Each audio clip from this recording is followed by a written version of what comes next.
அனைவருக்கும் வணக்கம் நண்பர்களே. பாத்தீங்கன்னா என்ன பிரச்சனைன்னு பாத்தீங்கன்னா, ஒரு +2 படிக்கக்கூடிய மாணவிக்கு வந்து பாலியல் கூட்டம் நடந்திருக்கு. இதை விசாரிக்க போனா உள்ள வந்து என்னைய தூக்கி வந்து உள்ள ரிமாண்ட் பண்ண போறாங்க. என்னைய வந்து ரிமாண்ட் பண்ண போறேன்னு சொல்றாங்க. நான் கேட்ட வந்தவங்களா பாதிக்கப்பட்ட பொண்ணுக்கு ஒரு சாப்பிட்டு கூட வாங்கி தரோம், மாந்தி எடுத்துட்டு இருந்த பொண்ணு இந்த பாருங்க ரொம்ப கஷ்டப்பட்டு இருக்காங்க. இந்த ஆம்பை அனைத்து காவல் நிலையத்துல வந்து எந்த ஒரு விசாரணையும் பண்ண மாட்டாங்க. தயவு செய்து சொல்றேன், அந்த போலீஸ் அனைத்து பேர் மேலும் நீங்க நடவடிக்கை எடுக்கணும். ஏன்னா இந்த அளவுக்கு வந்து குற்றம் நடந்துட்டு இருக்கு.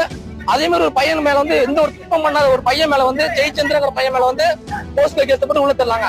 இந்த பொண்ணு பாதிக்கப்பட்ட பொண்ணுக்கு உண்மையான பொண்ணுக்கு வந்து எந்த ஒரு நியாயம் கிடைக்க மாட்டேங்குது. கையை பிடிச்சி அந்த பொண்ணு கையை பிடிச்சி இழுத்துட்டு போறாங்க.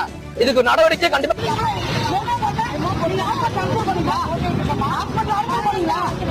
நண்பர்களே என்னன்னு பாத்தீங்கன்னா, நண்பர்களே பாத்தீங்கன்னா ஒரு பொண்ணுக்கு வந்து பாலியல் குற்றம் நடந்திருக்கு.